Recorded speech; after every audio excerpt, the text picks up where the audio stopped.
Assalamualaikum warahmatullahi wabarakatuh. Pelabuhan Ratu, sebuah desa kecil yang terletak di pesisir selatan Jawa Barat, memiliki keindahan pantai yang memesona. Namun, desa ini menyimpan segudang misteri yang membuat bulu kuduk merinding. Di balik riak ombak dan angin laut yang berhembus, tersimpan kisah-kisah tentang dunia gaib. Salah satu yang paling terkenal adalah lorong gaib yang konon muncul hanya pada malam tertentu. Menurut warga setempat, lorong ini adalah pintu menuju dunia lain, dunia yang tak kasat mata oleh manusia biasa. Bagi mereka yang pernah mendekati lorong ini, cerita-cerita menyeramkan menghantui mereka seumur hidup. Satu hal yang pasti, lorong ini membawa lebih banyak pertanyaan daripada jawaban. Desa ini sering dikunjungi oleh wisatawan, baik untuk menikmati pesona alam maupun untuk mencari pengalaman mistis. Namun, lorong gaib tetap menjadi teka-teki. Beberapa orang mencoba membuktikan keberadaannya, tetapi hanya sedikit yang kembali dengan kisah utuh. Sebagian besar, jika tidak hilang tanpa jejak, kembali dalam keadaan linglung. Desa ini menjadi saksi bisu dari kisah-kisah penuh misteri, seolah alam di sana bersekongkol untuk menjaga rahasianya. Malam itu, aku memutuskan untuk menggali lebih dalam tentang cerita ini. Aku duduk di sebuah warung kopi sederhana di tepi jalan desa. Warung itu adalah tempat berkumpulnya warga setempat, terutama orang-orang tua yang suka berbagi cerita masa lalu. Di sana aku bertemu Pak Wira, seorang sesepuh desa yang terkenal dengan pengetahuannya tentang hal-hal gaib. Ia adalah pria yang tampak berumur 70-an dengan rambut yang sudah memutih dan mata yang tajam, penuh pengalaman. Pak Wira menatapku dengan penuh arti saat aku menanyakan tentang lorong gaib. "Kau yakin ingin tahu tentang itu, Nak?" Tanyanya dengan suara berat, seolah memastikan bahwa aku siap mendengar sesuatu yang mungkin tak ingin ku dengar. Aku mengangguk mantap. Pak Wira mulai bercerita. Ia mengatakan bahwa lorong itu adalah portal yang menghubungkan dunia manusia dengan dunia makhluk halus. Portal itu tidak muncul setiap hari, hanya pada waktu-waktu tertentu, terutama pada malam Jumat Kliwon. Lorong itu bukan sekadar jalan, Nak, itu adalah jebakan bagi yang terlalu penasaran. Kau bisa saja melihatnya, tetapi kau tak akan tahu apakah kau bisa kembali, ujarnya. Ceritanya penuh dengan detail yang membuat imajinasiku liar. Ia mengisahkan banyak orang yang pernah mencoba masuk ke lorong tersebut, namun kebanyakan tidak pernah kembali. Mereka yang selamat, kata Pak Wira, selalu membawa trauma yang mendalam. Pak Wira menjelaskan bahwa sebelum lorong itu muncul, ada tanda-tanda yang dapat dirasakan.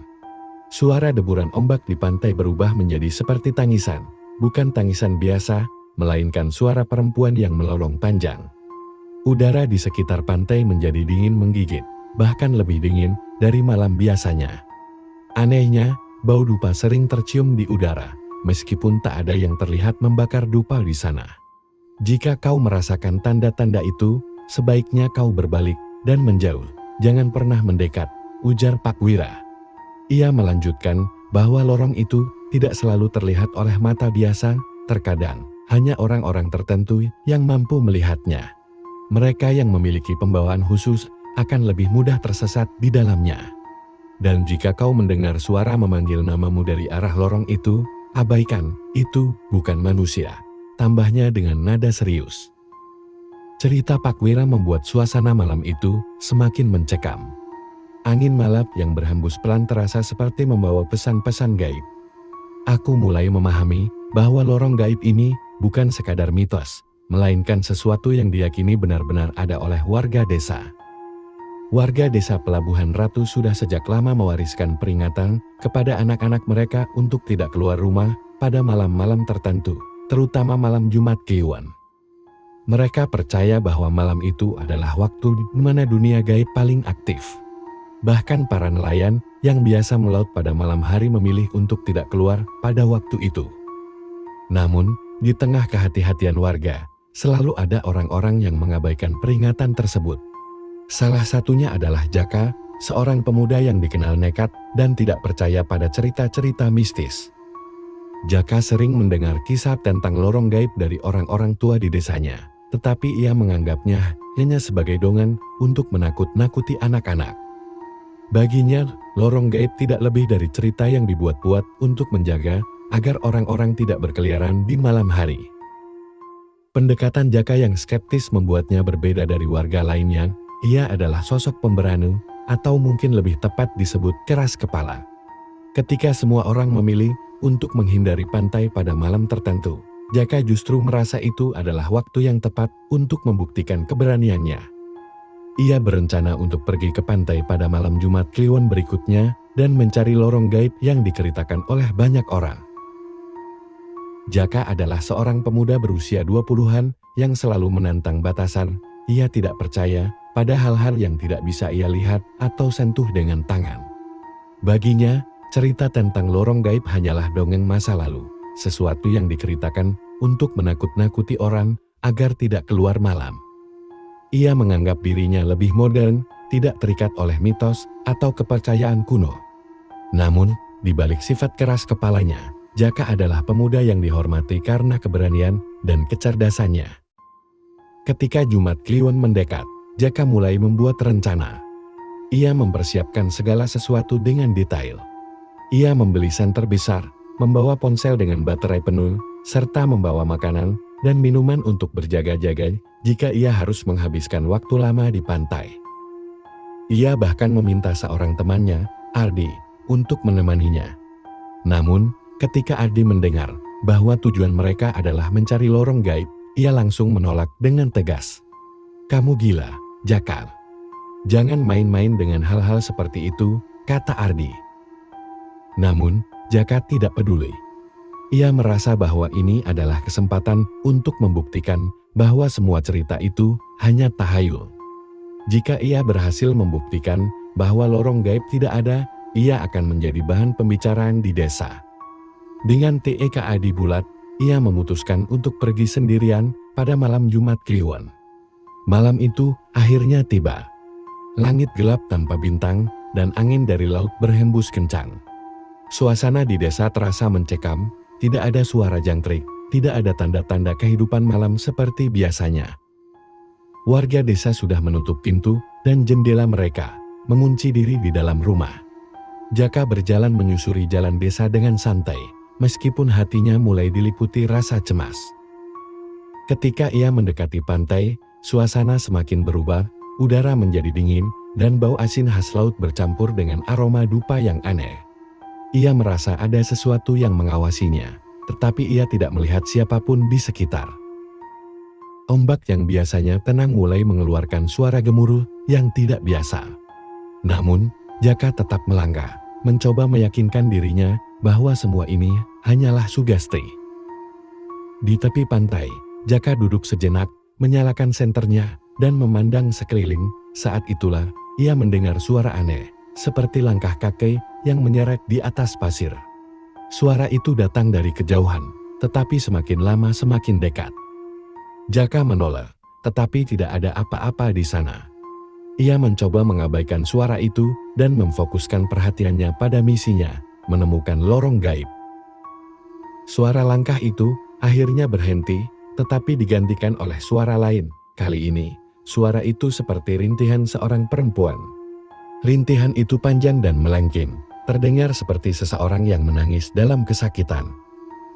Jaka mematikan senter dan mencoba mendengarkan lebih jelas. Ia merasa suara itu berasal dari dekat, mungkin hanya beberapa meter dari tempatnya berdiri. Dengan hati-hati, Jaka berjalan ke arah suara tersebut. Ia melangkah perlahan, memastikan setiap langkahnya tidak menimbulkan suara. Ketika ia mencapai titik di mana suara itu berasal, ia melihat sesuatu yang membuatnya tertegun. Sebuah cahaya biru redup muncul dari pasir, seolah-olah tanah itu sendiri memancarkan sinar. Cahaya itu perlahan membentuk jalur yang memanjang, seolah-olah mengundangnya untuk mendekat. "Ini dia," pikir Jaka. Tanpa ragu, ia melangkah lebih dekat. Cahaya itu semakin terang, dan seiring dengan itu, suara rintihan berubah menjadi bisikan yang tidak jelas. Bisikan itu terdengar seperti bahasa yang tidak ia pahami, tetapi entah mengapa ia merasa bahwa bisikan itu memanggil namanya. Di hadapan Jaka, lorong bercahaya biru itu muncul dengan jelas. Lorong itu terlihat seperti terowongan yang terbuat dari cahaya, dengan dinding yang berpendar seperti air yang berkilauan di bawah sinar bulan. Udara di sekitar lorong menjadi sangat dingin, membuat napas Jaka terlihat seperti uap. Namun, Jaka tidak mundur. Ia merasa bahwa ini adalah saatnya untuk membuktikan keberanian dan keyakinannya. Dengan langkah perlahan, Jaka memasuki lorong itu. Ketika kakinya menyentuh cahaya, ia merasakan sensasi aneh, seperti tubuhnya ditarik oleh kekuatan yang tidak terlihat. Lorong itu tidak sepenuhnya gelap, tetapi cahaya birunya memberikan suasana yang tidak nyaman. Suara-suara aneh terus terdengar, dan kali ini, suara itu jelas memanggil namanya, Jaka, Jaka. Jaka berhenti sejenak, merasa ragu untuk melanjutkan. Tetapi ketika ia menoleh ke belakang, lorong itu sudah menutup. Tidak ada jalan kembali. Ia sekarang terjebak di dalam lorong itu, dan satu-satunya pilihan adalah melangkah maju. Ketika Jaka melangkah lebih jauh ke dalam lorong, ia merasa ada perubahan yang sangat nyata di sekitarnya. Udara menjadi berat, dan bau laut yang sebelumnya menyengat kini berubah menjadi aroma aneh seperti bunga yang layu. Cahaya biru yang semula terang kini meredup, dan lorong itu mulai terasa seperti sebuah gua yang sempit dan berkelok-kelok. Setelah berjalan beberapa meter, Jaka tiba-tiba menemukan dirinya berada di tempat yang sama sekali berbeda. Di depannya terbentang hutan lebat dengan pepohonan yang sangat tinggi. Daunnya berwarna hijau gelap, tetapi terlihat seperti menyerap cahaya, bukan memantulkannya. Langit di atasnya tidak seperti langit malam biasa, warnanya kerunguan dengan kabut tipis yang bergerak perlahan. Suara-suara aneh terdengar dari segala arah, seperti bisikan-bisikan lembut yang berasal dari pepohonan. Jaka mencoba menenangkan diri, meskipun jantungnya berdetak kencang.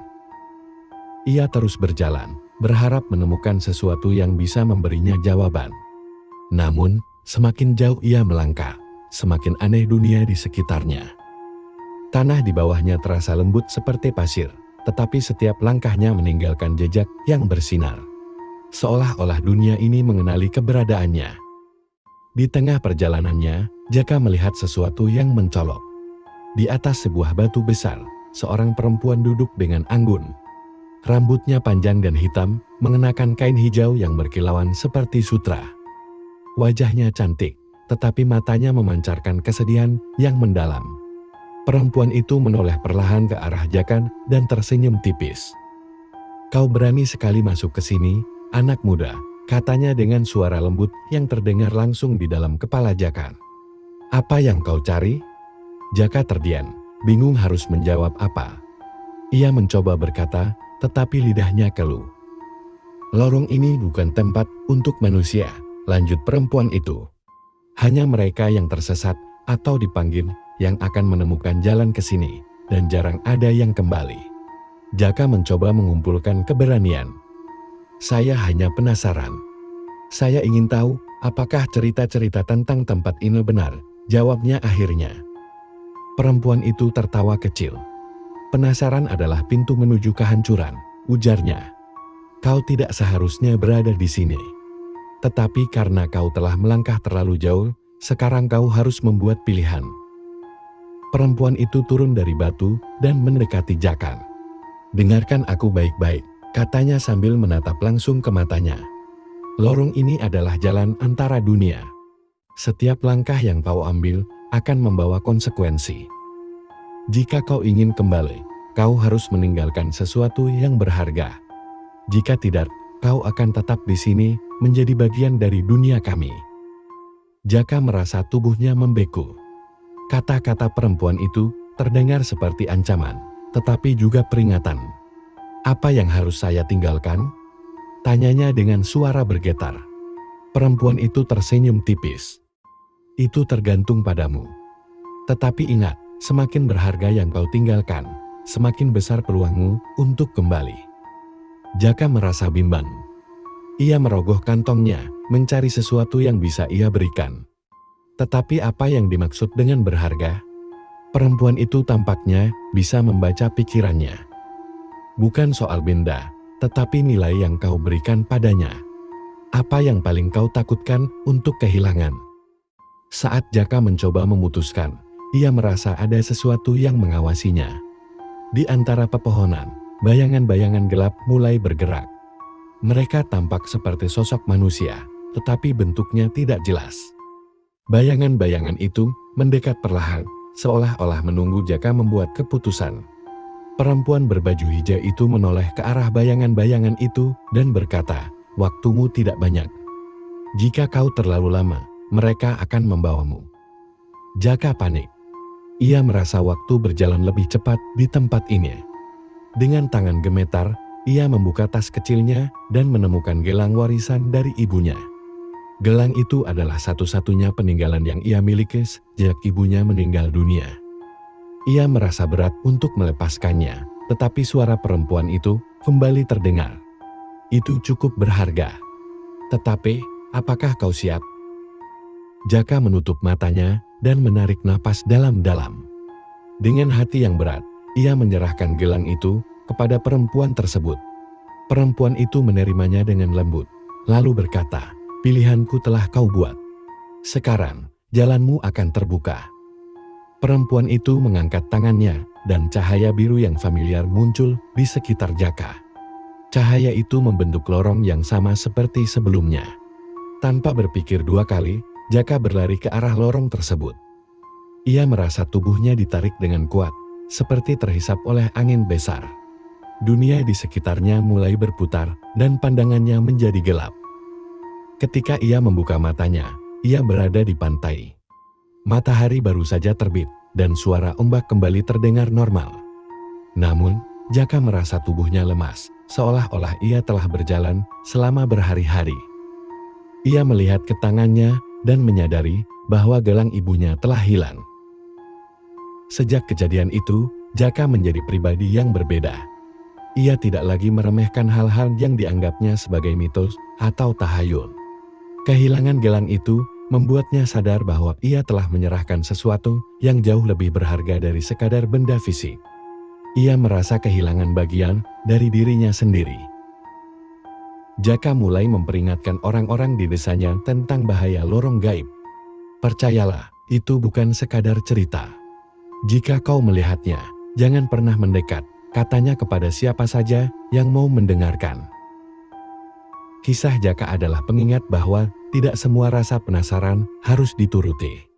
Dunia ini penuh dengan misteri, dan tidak semuanya diciptakan untuk dijelajahi oleh manusia. Kisah lorong gaib di desa Pelabuhan Ratu tetap menjadi teka-teki, tetapi satu hal yang pasti. Ada batas antara dunia kita dan dunia lain, dan batas itu harus dihormati. Jangan lupa untuk klik, subscribe, dan share cerita ini jika kalian merasa tertarik dengan kisah-kisah misteri seperti ini. Sampai jumpa di cerita berikutnya.